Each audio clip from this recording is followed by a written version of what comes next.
IPS पूरन के dead body के postmortem पे लगा रोक। उनकी पत्नी आईएस अवनीत ने एक महापंचायत का गठन किया और 48 घंटे को गवर्नमेंट को टाइम दिया गया है कि 48 घंटे के अंदर डीजीपी शत्रुजीत कपूर और एसपी नरेंद्र बिजारिया को बर्खास्त किया जाए, उनको अरेस्ट किया जाए। उसके बाद इस बॉडी को एसपी पूरन कुमार के डेड बॉडी को पोस्टमार्टम के लिए भेजा जाएगा। अन्यथा यदि नहीं अरेस्ट किया जाता है, नहीं बर्खास्त किया जाता है, तो ये हरियाणा, पंजाब एवं चंडीगढ़ में जो 5 लाख सफाई कर्मी हैं, ये 5 लाख सफाई कर्मी स्ट्राइक करेंगे या नौकरी छोड़ देंगे, रिजाइन दे देंगे और मुख्यमंत्री, राज्यपाल के घरों का घेराव करेंगे और पंजाब, चंडीगढ़, हरियाणा ही नहीं पूरे देश को बंद करेंगे। भारत को बंद करने का ऐलान किया गया है। जानते हैं डिटेल्स में कि क्यों पोस्टमार्टम नहीं किया गया है। इस वीडियो को पूरा देखिए, लाइक कीजिए, सब्सक्राइब कीजिए एंड मेरे दोस्त कमेंट करना मत भूलिए। दरअसल ये घटना आईपीएस पूरन की जो है 7 अक्टूबर 2025 की है, जिसमें से उन्होंने सुसाइड कर लिए खुद के गन से और उनकी पत्नी का जो ये आरोप है कि ये डीजीपी शत्रुजीत कपूर और एसपी नरेंद्र बिजारिया ने जो उन्हें प्रताड़ित किया, मानसिक प्रताड़ित किया, जाति आधारित गाली दिए, जिससे काफ़ी दिनों से ये प्रताड़ना चल रही थी, जिसके कारण उन्होंने ये सुसाइड किया है। इनको अरेस्ट किया जाए, इनके ऊपर कार्रवाई की जाए, तभी इस बॉडी को जो है पोस्टमार्टम के लिए भेजा जाएगा, अन्यथा नहीं भेजा जाएगा। पूरे दलित समाज जो है एकजुट हो रखे हैं और उनका आवाज़ है कि ये नहीं, ओनली फॉर ये आईपीएस पूरन नहीं, आईपीएस पूरन की आवाज़ नहीं बोल रही है, पूरे दलित समाज की आवाज़ बोल रही है कि आईपीएस पूरन को न्याय मिलना चाहिए, न्याय मिलना चाहिए और डीजीपी शत्रुजीत कपूर और एसपी नरेंद्र बिजारिया को अरेस्ट किया जाना चाहिए, उनको उनके पदों से निरस्त किया जाना चाहिए। 48 घंटे का टाइम दिया गया है, अन्यथा राज्यपाल भवन जो है उसको घेराव किए जाएंगे। मुख्यमंत्री का जो आवास है, मुख्यमंत्री आवास को घेराव किए जाएंगे और पूरे देश को बंद किए जाएंगे। और ये 5 लाख जो सफाई कर्मी हैं, ये सफाई कर्मी जरा सोचिए, नौकरी छोड़ देंगे, हड़ताल पे चले जाएंगे, तो पूरे पंजाब, चंडीगढ़ एंड हरियाणा में कचरे का ढेर लग जाएगा। किस तरीके से गंदगी फैलेगी, क्योंकि ये जो 5 लाख सफाई कर्मी हैं सिर्फ अनुसूचित जनजाति के ही व्यक्ति हैं जो पूरे पंजाब, चंडीगढ़ एंड हरियाणा को साफ सफाई करते हैं।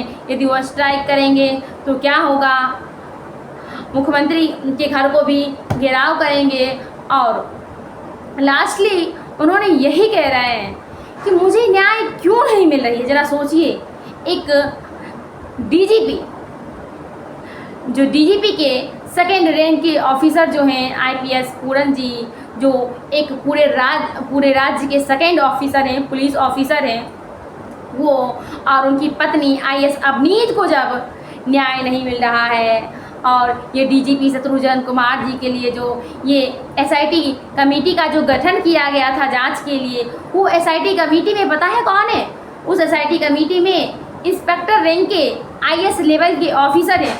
ज़रा सोचिए, एक इंस्पेक्टर रैंक के ऑफिसर, एक आईएएस ऑफिसर, डीजीपी लेवल के ऑफिसर की गिरफ्तारी का केस का क्या जांच करेंगे? उनका मांग है कि ये एसआईटी लेवल के नहीं, ये बहुत बड़े आदमी हैं, इसका जांच जो होना चाहिए न्यायिक व्यवस्था की ओर से होना चाहिए और इसका न्यायिक जांच होना चाहिए और इसका जांच सिटिंग जज के द्वारा किया जाना चाहिए और वो भी हो सके संभव तो जो अनुसूचित जाति के जज हैं वो इस डीजीपी का जांच करे और उनके पद से निरस्त किया जाए, ताकि आईपीएस पूरन को न्याय मिल सके। यदि नहीं होता है तो पूरे देश को बंद किया जाएगा और ये पूरे 5 लाख सफाई कर्मी जो हैं वो काम नहीं करेंगे, काम को छोड़ेंगे।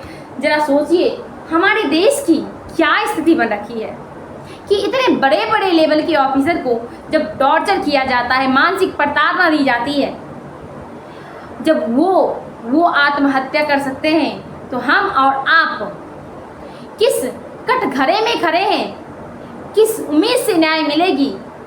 अभी क्यों नहीं मुख्यमंत्री जी, क्यों नहीं सरकार ये जो आईएएस अवनीत कह रहे हैं कि पोस्टमार्टम किया जाएगा, इनको गिरफ्तारी की जाए या इनकी जांच कमेटी की जो है, अभी तक सिर्फ कमेटी बना दी गई। उस कमेटी में एक भी मेंबर, जहां तक कि डीजीपी शत्रुजीत कपूर और नरेंद्र बिजारिया जी को पूछताछ के लिए भी बुलाया नहीं गया। जब पूछताछ के लिए भी उन्हें बुलाया नहीं गया है तो उनकी जाँच क्या होगी, उनको गिरफ्तारी क्या होगी, उनको बर्खास्त क्या किए जाएंगे, उनको निरस्त क्या किए जाएंगे?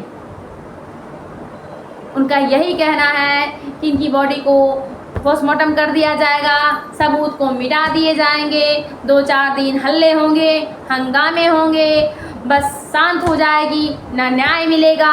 मेरा परिवार खोया है, मैंने अपने पति को खोया है, मैं एक आईएएस के रूप में नहीं, मैं एक पीड़ित पत्नी के रूप में, मैं अपने बच्चे की ओर से पीड़ित माँ के रूप में मैं निवेदन करती हूँ कि मेरे पति आईपीएस पूरन को न्याय मिलनी चाहिए और न्याय मिलनी चाहिए।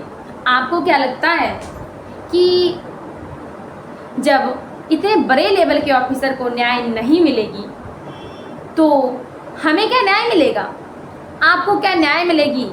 मैं भी एक एज ए लॉयर ये न्यायिक व्यवस्था से अपील करना चाहूँगी, सरकार से अपील करना चाहूँगी कि नहीं, इस व्यवस्था की, इस आईपीएस पूरन जी की जांच तो होनी ही चाहिए और निष्पक्ष जांच होनी चाहिए, न्यायिक जांच होना चाहिए, ताकि जो है डीजीपी जी हैं या जो भी इस मामले में शामिल हैं उनको कड़ी से कड़ी पनिशमेंट मिलनी चाहिए, ताकि एक आईपीएस लेवल के ऑफिसर को इस तरीके से प्रताड़ित ना करे कोई मानसिक कोई टॉर्चर ना करे इस तरीके से, ताकि हमारा देश इन जातियों की उलझनों में उलझा ना रहे और हमारा देश आगे बढ़े। आपका क्या सोचना है कि आईपीएस पूरन और उनकी पत्नी आईएएस अवनीत को न्याय मिलनी चाहिए? कमेंट बॉक्स में ज़रूर बताइए। Thank you for today's. जय हिंद ऑल ऑफ यू।